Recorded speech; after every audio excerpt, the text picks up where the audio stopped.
Hello friends, मैं कुलदीप कुमार बिश्नोई अपने YouTube channel पर आपका स्वागत करता हूं और आज शुरुआत करते हैं एक नए टॉपिक पर जो इस समय की मेन फसल है हमारी पूरे उत्तरी भारत, दक्षिणी भारत सभी जगह पर। तो हम बात करेंगे आज धान जिसको अंग्रेजी में बोलते हैं हम पैडी। ये ओराइजा सटाइवा फैमिली, पोएसी और ग्रेमनी फैमिली, पहले ग्रेमनी नाम था, अब पोएसी फैमिली है, उसकी फसल है। और किस ऋतु में उगाई जाती है? खरीफ, रबी, जायद। ये ऐसी फसल है जो तीनों अलग अलग एरियाज में तीनों सीजन में उगाई जाती है। लेकिन अगर उत्तरी भारत की या सेंट्रल भारत की बात करें, सबसे ज़्यादा खरीफ ऋतु में, दक्षिणी भारत के और असम के, वेस्ट बंगाल के कुछ भाग रबी ऋतु में, और जायद ऋतु में लगभग जिन क्षेत्रों में खरीफ ऋतु में उगाई जाती है उन क्षेत्रों में जायद में भी ये क्रॉप उगाई जाती है। इसका बहुत एक पूछा जाने वाला क्वेश्चन ये आता है कि इसमें धान में जो खुशबू आती है वो किसकी वजह से आती है?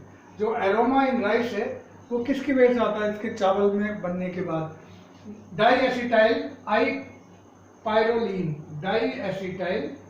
पायरोलीन एक केमिकल है जिसकी वजह से धान में जो खुशबू आती है, जैसे बासमती है, हंसराज है, तिलक है, ऐसी बहुत सारी वेराइटीज़ हैं जो बहुत ज़्यादा खुशबू वाली हैं, जो बनने के बाद खुशबू आती है।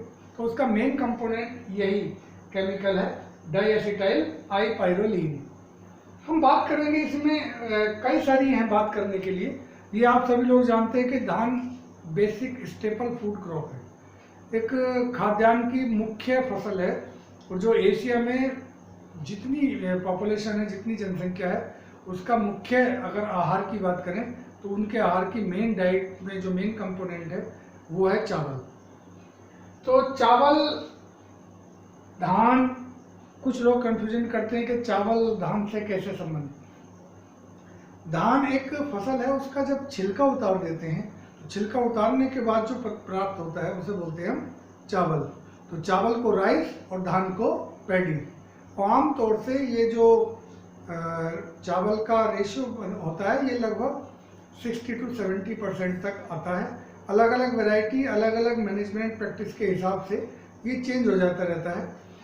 तो जब उसका धान का छिलका उतारते हैं और चावल की पॉलिशिंग करते हैं तो इससे एक पदार्थ और प्राप्त होता है जिसको बोलते हैं हम राइस बार्न। क्या बोलते हैं? राइस बार्न। ये तेल का बहुत अच्छा सोर्स है, इससे एक्सट्रैक्शन करके तो इससे तेल निकाला जाता है। और ये तेल अक्सर लोग जानवरों को, इंसानों को, कुछ लोग इंसान खाने में प्रयोग करते हैं इसको, और नहीं तो जानवरों का जो चारा बनता है उसमें ये बहुत ज़्यादा यूज होता है, प्रयोग होता है राइस बार्न। इसे बोलते हैं कि धान का जो पॉलिश होने के बाद जो पॉलिश बचता है उससे जो तेल निकाला जाता है उसको हम बार्न ऑयल बोलते हैं। तो हमें जो इसमें बात करनी थी वो थी इसके कल्टीवेशन मेथड की। इसका बुवाई के किस तरीके के तरीके हैं? भारत में दो मुख्य तरीके प्रचलित हैं, एक है ड्राई कल्टीवेशन और दूसरा है वेट कल्टीवेशन। ड्राई कल्टीवेशन उन क्षेत्रों में हम करते हैं जहां पर पानी कम या बरसात थोड़ी कम होती है, प्योर बारिश के ऊपर ही धान की फसल को उगाया जाता है। तो वहाँ मेनली अपलैंड्स होती हैं और मिट्टी की कंडीशन होती है वायविक, एरोबिक कंडीशन होती है, उसमें पानी भरने वाली संभावना बहुत कम होती है, और यह भरता भी है तो बहुत कम समय के लिए खेत में पानी भरता है। इसका जो मेन पहचान है वो है डायरेक्ट सीडेड राइस। इसमें हम जो करते हैं ड्राई कल्टीवेशन में, तो डायरेक्ट सीडेड राइस, सीधे सीधे बीज की बुआई करते हैं। हम बीज की बुआई करते हैं, उससे जो धान तैयार होता है उसको हम डायरेक्ट सीडेड राइस बोलते हैं, या अपलैंड राइस भी बोल देते हैं उनको। लेकिन इसकी एक अपनी मेजर प्रॉब्लम है, वो है वीड प्रॉब्लम, खरपतवार की समस्या। खरपतवार की समस्या के लिए भारत में पहले से ही कई प्रक्रियाएं हैं। एक एज ओल्ड प्रक्रिया है जो बहुत सारे बड़े क्षेत्र में, जैसे उड़ीसा है, मध्य प्रदेश, छत्तीसगढ़ और बिहार, बंगाल, ये पूरे जो ईस्टर्न स्टेट हैं यहाँ पर बहुत प्रचलित है। उत्तर प्रदेश के पूर्वी भाग में भी ये प्रचलित है। बुशनिंग, नाम अलग अलग हैं लेकिन प्रक्रिया एक ही है। ये होती है बुशनिंग। बुशनिंग में क्या करते हैं कि जब हमने डायरेक्ट सीडेड बोया धान और पौध हो गई हमारी लगभग 20 से 25 दिन, 30 दिन की हो गई, तो हम उस खेत में पानी भरने पर 5 से 10 सेंटीमीटर हम पानी भर लेते हैं या भरा जाता है बारिश की वजह से, और फिर क्रॉस देसी हल से जुताई कर देते हैं खेत की। एक बार इधर से चलेंगे हम, एक बार इस तरीके से जुताई करेंगे, तो दूसरी बार जुताई हम ऐसे ऐसे करेंगे। तो ये क्या होता है, इससे जो खरपतवार जमे थे, घास जमी थी, वो सारी की सारी उखड़ जाती है या मिट्टी में दब जाती है। और धान को हम क्या करते हैं, बाद में सेटल करते हैं, जो पोन इधर उधर उखड़ी हुई उसको लगा देते हैं साथ साथ, या बाद में लगाते हैं। तो ये एक बुशनिंग प्रक्रिया है खरपतवार प्रबंधन की। ये बहुत कंपटीशन में पूछा जाता है कि बुशनिंग किस क्रॉप से रिलेटेड है। 3-4 क्रॉप्स के नाम दिए होंगे, फसल के नाम दे रखे होंगे, उसमें एक ऑप्शन होगा धान। तो बुशनिंग धान से संबंधित है। और क्यों धान से संबंधित है? खरपतवार के प्रबंधन, वीड कंट्रोल या वीड मैनेजमेंट प्रैक्टिस का एक मेन पार्ट है। एंशिएंट टाइम, प्राचीन समय से चला आ रहा भारत में। और दूसरा कैसे करते हैं हम वीड प्रॉब्लम का? डायरेक्ट सीडेड राइस में धान के कई खरपतवार नाशी हैं जिनका हम प्रयोग कर सकते हैं। तो ये 2 ही विधि हैं या 2 ही तरीके हैं। तीसरा एक इशू आता है वाटर मैनेजमेंट। चूँकि ये अपलैंड एरिया है, ऊंचे वाले क्षेत्र होते हैं जहाँ बारिश भी थोड़ी कम होती है और पानी रुकता कम है वहाँ पर। तो ऐसे क्षेत्रों में जहाँ धान उगाते हैं वहाँ डायरेक्ट सीडेड पेड़ी ज़्यादा होती है, लोग बोते हैं उसको, जो उतना रिसोर्सेज फुल नहीं है या जितने जो पडलिंग या वेट कल्टीवेशन नहीं करते हैं। दूसरा हमारा एक मेथड है, वो है wet cultivation. Wet cultivation Bharat के जो मेनली धान के उगाने वाले क्षेत्र हैं वहाँ सबसे ज़्यादा प्रचलित है। और इस वेट कल्टीवेशन की जो मेन चीज़ है वो है पडलिंग। पडलिंग देहात में कुछ इसको क्षेत्र में बोलते हैं कादल करना, कुछ बोलते हैं कंधेड़ कालना इसको। ये एक बहुत इम्पोर्टेंट फीचर है। खेत में चारों तरफ से मेड़बंदी की और उसमें पानी भरा, चाहे बरसात का या नहर से या वर्षा या ट्यूबवेल से पानी भरा, और जब 5 से 7 सेंटीमीटर पानी की हाइट होती है तो उसमें बैलों से अगर करना हो तो हम सिंग पटेला, हैरो, कल्टीवेटर इससे जुताई करते हैं। और यदि ट्रैक्टर है तो ट्रैक्टर में कल्टीवेटर, रोटावेटर या हैरो उसमें भी होती है।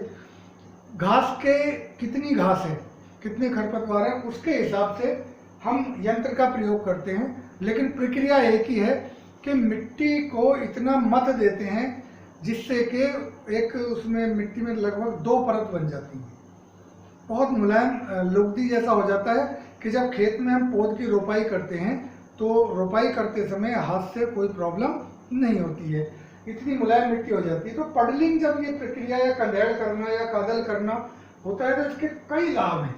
ये क्यों आखिर इतनी प्रचलित है? इसके लाभ बहुत सारे हैं। बहुत सारे लोग इसको करते हैं, कुछ लोग इसको कम करते हैं या वो जानते नहीं इसके लाभ क्या हैं। क्योंकि इस समय धान बोया जा रहा है, बहुत जगह रोपाई हो रही है, तो ये जानना बहुत आवश्यक है कि सबसे ज़्यादा जो लोगों को मानना है वो है कि भाई खरपतवार का काटना और दबा देना, ये इसकी प्रक्रिया है सबसे ज़्यादा, कि खरपतवार में कट जाएंगे, उखड़ जाएंगे और मिट्टी के अंदर ही दब जाएंगे, जिससे मिट्टी की कार्बनिक पदार्थ की मात्रा बढ़ जाएगी। ये सबको मालूम है, इसलिए ऐसा करते हैं। दूसरा ये भी सभी को, ज़्यादातर किसान को मालूम है कि मिट्टी की जल धारण क्षमता को बढ़ाना, वाटर होल्डिंग कैपेसिटी, मिट्टी की पानी को रोके रखने की क्षमता को बढ़ा देती है ये वाली प्रक्रिया पडलिंग की। और क्या काम करती है? अब यहाँ से जो है ये थोड़ा सा ऐसा है कि ये किसान करता तो है लेकिन उसको ये नहीं मालूम कि ये भी होता है। मृदा का अपेक्षित घनत्व को कम करना, जो सॉइल डेंसिटी है, डेंसिटी जब कोई चीज़, घनत्व किसी चीज़ का ज़्यादा होता है तो उसके अंदर काम करना मुश्किल होता है। अब पडलिंग करने से क्या होता है कि मृदा का जो घनत्व है, डेंसिटी है, वो कम हो जाती है, जिसकी वजह से जड़ों का फैलाव बहुत आसानी से होता है। ये काम किसान का लाभ होता है। फिर क्या होता है, अंकुरित बीज या पौध जो होती है उसको ठीक से विकास करने के लिए माध्यम मिल जाता है। कोई बीज हमने डाला डायरेक्ट अंकुरित, तो उसके लिए मिट्टी मुलायम होती है इतनी कि उसमें सेट बहुत आसानी से हो जाता है। यदि हमने पौध लगाई है तो पौध को लगाना और पौध का उसमें बाद में एडजस्टमेंट होना, सेटिंग हो जाना, वो बहुत आसान होता है।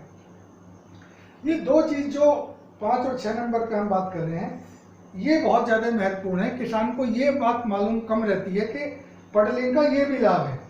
पडलिंग से या कंधेड़ करने से आयरन और फास्फोरस, आयरन तथा फास्फोरस, लोहा और फास्फोरस जो पोषक तत्व हैं, 16 पोषक तत्वों में से इनकी उपलब्धता ज़्यादा हो जाती है। और साथ के साथ नाइट्रोजन का संरक्षण, चूँकि नाइट्रोजन ज़्यादा पानी भरने में दो नुकसान होते हैं, या तो वो नीचे ज़मीन में चला जाता है, लीचिंग हो जाती है, या फिर उसका डिनाइट्रिफिकेशन प्रोसेस शुरू हो जाता है। तो ये दोनों काम को रोकती है, ये कम करती है पडलिंग। तो ये नाइट्रोजन के दृष्टिकोण से बहुत अच्छी है, और आयरन और फास्फोरस के लिए तो उपलब्धता बढ़ाती ही है। और इन सब से हटकर एक बहुत महत्वपूर्ण काम है वो जो मृदा में करती है कि मिट्टी में 2 परतों का निर्माण कर देती है। अब ये 2 परत कौन कौन सी हैं? ये 2 परत हैं, ऐसा समझिए आप कि ये एक मिट्टी है, इसमें हमने, ये खेत है, खेत में हमने कंधेड़ करी, तो यहाँ जो परत है ये थोड़ी दूसरे तरीके की होगी और ये परत होगी कुछ दूसरी। इसमें क्या होगा कि ये मिट्टी इतनी मुलायम हो जाएगी कि बहुत लुगदी जैसी, बहुत मुलायम, कि जब हम किसी पौध को लगाएंगे तो वो पौध आसानी से इसके अंदर आ जाएगी। तो ये पहली वाली जो लेयर है ये तो है ऑक्सीडाइज जोन, ऑक्सीडाइज जोन, ऑक्सीकृत लेयर जिसमें ऑक्सीजन पर्याप्त मात्रा में होती है। और जो दूसरी है वो है रिड्यूस जोन, ये वाली रिड्यूस जोन, इसमें ऑक्सीजन कम होती है। अब पौध जब होती है, जब हम पौध लगाते टाइम या कंधेड़ करते टाइम या पटलिंग करते समय जो उर्वरक डालते हैं तो वो यंत्रों से मिल कर यहाँ पर इकट्ठा हो जाता है ज़्यादातर केस में, ये जो जगह है रिड्यूस जोन में। अब यहाँ ऑक्सीजन है नहीं, जब ऑक्सीजन है नहीं तो नाइट्रोजन का ऑक्सीकरण होगा नहीं, यानी कि डिनाइट्रिफिकेशन की प्रक्रिया कम हो जाएगी। और कई सारे पोषक तत्वों का जब ऑक्सीकरण नहीं होगा तो वो जिस अवस्था में है वहीं पड़े रहेंगे। जब पौध की, यहाँ जो पौधा लगा था उसकी जो जड़ विकसित होगी और वो नीचे जाएगी तो वो यहाँ से सारे पोषक तत्वों का अवशोषण करेगी। तो ये सबसे ज़्यादा लाभ है ऑक्सीडाइज जोन का। यहाँ ऑक्सीजन अवेलेबल है जिससे जड़ों का विकास ज़्यादा होगा। यहाँ पोषक तत्व इसके नीचे नहीं जा पाएंगे, क्योंकि जब ये यंत्र बार बार चलेंगे तो यहाँ पर जो एक चिकनी परत बन जाएगी, तो ये एक हार्ड पेन का काम करती है। क्या करती है? एक हार्ड पेन का काम करती है, जिसकी वजह से पानी भी नीचे कम जाता है, जिससे लीचिंग नहीं होती, पोषक तत्व नीचे नहीं जाते, और दूसरा पोषक तत्व यहीं रुके रहते हैं। तो ये है हमारे पडलिंग के लाभ के ऑक्सीकृत परत बन जाती है, दूसरी अनऑक्सीकृत रिड्यूस जोन या रिड्यूस लेयर और एक ऑक्सीडाइज लेयर। ये पडलिंग के लाभ थे। अब इसमें एक चीज और आती है कि नर्सरी, सबसे ज्यादा नर्सरी से रिलेटेड क्वेश्चन पूछा जाता है धान में। वो पूछा जाता है कि धान में जो नर्सरी होती है कि ये एक नाम है डेपोग नर्सरी, कि डेपोग नर्सरी किससे संबंधित है। तो लोग इसका नया नाम समझ लेते हैं और कई बार हम इसको क्वेश्चन को कंपटीशन में गलत भी कर देते हैं। ये एक फिलीपींस में आई थी, फिलीपींस में सबसे ज़्यादा अपनाई जाती है डेपोग नर्सरी। इसमें क्या करते हैं कि धान के बीज को, जैसे हम अपने इंडिया में बोते हैं बीज को वैसे ही पहले पानी में डुबोते हैं लगभग 12 से 15 घंटे, और उसके बाद उसको पानी से निकाल करके भीगे हुए जो टाट के बैग होते हैं या उसका डंप बना करके झुंड बना कर रखते हैं, दबा देते हैं, जिससे कि वो अंकुरित होता है। तो जब तक वो अंकुरित नहीं होता तब तक हम नर्सरी में नहीं बोते, उसको क्यारी में नहीं बोते जो हमने नर्सरी के लिए तैयार की होती है। डेपोग में यही अंतर है कि हम खेत में नर्सरी नहीं बनाते हैं, घर पे ही केले के पत्ते नीचे बिछा के या टाट बिछा के या पॉलीथीन शीट बिछा करके घना बीज, ज़्यादा बीज जो मोटाई में होता है उसको भिगो करके डालते हैं और वो वहीं अंकुरित होने लगता है, उसको वहीं दबाते रहते हैं हल्का हल्का, रोज पानी छिड़कते हैं। यानी कि ऐसी नर्सरी जिसमें मिट्टी के संपर्क के बिना पौध तैयार की जाती है वो डेपोग नर्सरी है। और इसमें 12 से 13 दिन में पौध तैयार हो जाती है, बहुत छोटे छोटे से इतनी पौध होती है। इससे रोपाई करने में पानी कम लगता है, क्योंकि पौध का ही आकार कम है। तो उन बीज को जब खेत में डाला जाता है, चाहे वो ड्रम सीडर से हम डालते हों या हम सीधे हाथ से डालते हों या बखेरते हों, कुछ लोगों अपनी अपनी प्रक्रियाएं हैं। ज़्यादा अच्छा है कि ड्रम सीडर से हम लाइन में बोएं उसको, तो पानी भी कम होगा और ये लग जाएगा उसके बाद इसकी जो जड़ें फैलती हैं वो बहुत तेज़ी से फैलती हैं, बहुत विकसित और बहुत ज़्यादा पैदावार होती है अगर इस नर्सरी से हम तैयार करते हैं डेपोक मेथड से। तो 12 से 13 दिन में पौध तैयार हो जाती है, चाहे कोई वैरायटी हो। दूसरा है वेट नर्सरी। वेट में क्या करते हैं हम कि खेत को हमने तैयार किया, जुताई की, गुड़ाई की, अच्छे से भुरभुरा बनाया, उसमें जो खाद उर्वरक गोबर की खाद डालनी थी सब डाल दिया, या जो फफूंदीनाशी डालने थे जैसे बुबेरिया बेसियाना डाल देते हैं कि दीमक वगैरह ना लगे बीज को, तो वो भी उसमें हम डालकर उसके बाद पानी भरा उसमें और फिर बीज को डाल देते हैं। ये वेट मेथड है। ड्राई नर्सरी में क्या करते हैं, खेत में पहले पानी भरा, उपयुक्त नमी आने पर जुताई करते हैं, जुताई करने के बाद हम उसमें बीज को बो देते हैं। तो ये 3 मेथड हैं। सबसे ज़्यादा प्रचलित है ड्राई नर्सरी, जहाँ पानी पर्याप्त मात्रा में है वहाँ वेट नर्सरी, और जो ज़्यादा एडवांस क्षेत्र हो गए हैं, जो मतलब कम क्षेत्र में बोते हैं नर्सरी को, या जिनकी खेत कम है, तो वो डेपोक मेथड से वो नर्सरी तैयार करने के विधि का भी प्रयोग करते हैं। तो हमारा अगला टॉपिक जो आज के बाद होगा, आज हमने पढ़ा था कि धान का एक जनरल व्यू, कि धान का कल्टीवेशन, हम मेथड ऑफ कल्टीवेशन किस तरह का है। हमारा इसके बाद टॉपिक आज आएगा ये दूसरा, जिसमें हम बात करेंगे कि पौध की उम्र, पौध लगाने की विधि, या पौध का क्या स्पेसिंग हो, और पौध की उम्र का धान की पैदावार से क्या संबंध है। इसके बाद एक नेक्स्ट टॉपिक आएगा जिसमें खरपतवार प्रबंधन और पोषक तत्व प्रबंधन की बात करेंगे। अगर आपको वीडियो पसंद आए तो लाइक कीजिएगा, सब्सक्राइब कीजिएगा, और जो भी आपका सवाल हो कमेंट बॉक्स में जाके उसे जरूर सवाल अपना पूछिएगा। Thank you.